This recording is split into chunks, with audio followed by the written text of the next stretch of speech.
Beetroot malt எப்படி செய்யணும்னு சொல்லி பார்க்கலாம். 1/2 கிலோ அளவுக்கு பீட்ரூட் எடுத்து தோல் சீவிட்டு நல்லா சின்ன சின்னதாக கட் பண்ணி மிக்சியில் நல்லா நைஸாக அரைச்சி தனியாக வச்சுக்கலாம்.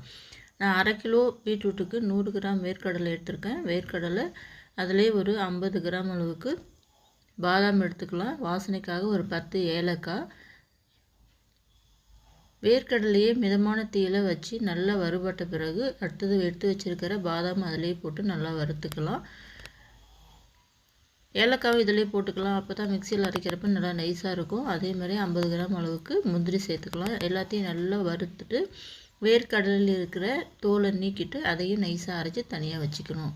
நம்ம இப்போ பீட்ரூட் வந்து நல்லா நைஸாக அரைச்சி வச்சுருக்கோம். இது வந்து இந்த மால்ட் வந்து இரும்பு கடாயில் தான் செய்யணும். அப்போ இரும்பு கடாயில் நம்ம செய்கிறப்ப இன்னும் நமக்கு வந்து நல்ல ஹீமோகுளோபின் அளவு வந்து அதிகப்படுத்தும். நம்ம அரைச்சி வச்சுக்கிற பீட்ரூட்டை வந்து இதிலே போட்டு தண்ணி நல்லா சுண்டட்டும். இந்த பீட்ரூட்டில் இருக்கிற தண்ணி வந்து நல்லா சுண்டணும்.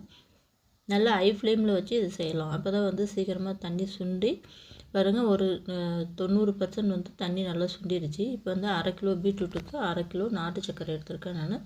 இதையும் சேர்த்து இதிலையே நல்லா வந்து எல்லாத்தையும் கலந்துக்கணும். கலந்து நல்லா திக்காக வரட்டும். ஏன்னா இந்த பீட்ரூட் மால் செய்கிறது கிண்டிக்கிட்டே இருக்கணும், அதுதான் கஷ்டம். மற்றபடி இது வந்து ரொம்ப ரொம்ப ஹெல்த்தியானது.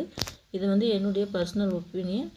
இதை நான் செஞ்சு பார்த்துருக்கேன். செஞ்சு சாப்பிட்டு குடித்ததில் எனக்கு நல்லாவே இந்த ஹெச்பி லெவல் வந்து நல்லாவே இன்க்ரீஸ் ஆச்சு. இப்போ அரைச்சி வச்சுருக்கிற வேர்க்கடலை, முந்திரி, பாதாம் முடிய அந்த பேஸ்ட்டை இதிலே சேர்த்துக்கலாம்.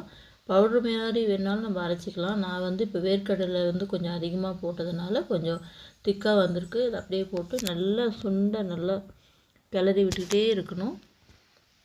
இப்போ இதுக்கு மேலே கிளறது தான் ரொம்ப கஷ்டம். இந்த மாதிரி நல்லா ட்ரை ஆகிற வரைக்கும் நல்லா கிண்டி விட்டுக்கிட்டே இருக்கணும். இப்போ ஓரளவுக்கு நல்லா திக்கான பிறகு கொஞ்சம் நம்ம ஸ்டவ்வில் வைக்கிறதா இருந்தால் நம்ம சிம்மில் வச்சுக்கலாம். இல்லை நான் வந்து விறகு அடுப்பில் தான் செஞ்சுருக்கேன். நம்ம விறகு அடுப்பில் செய்கிறதா இருந்தால் அந்த அடுப்பில் இருக்கிற கறியினுடைய அனலே போதுமானது. நம்ம ஸ்டவ்வில் செய்கிற மாதிரி இருந்தால் சிம்மில் வச்சுக்கலாம். நல்லா திக்கான பிறகு சிம்மில் வச்சுக்கணும். அப்போ தான் வந்து இந்த மாதிரி நல்லா ட்ரையாக வரும். இது வந்து ஒரு பாத்திரத்தில் கொட்டி நல்லா ஆற வச்சுக்கலாம். ஆற வச்சுட்டு மிக்ஸி ஜாரில் போட்டு நல்லா நைஸாக அரைச்சிக்கணும்.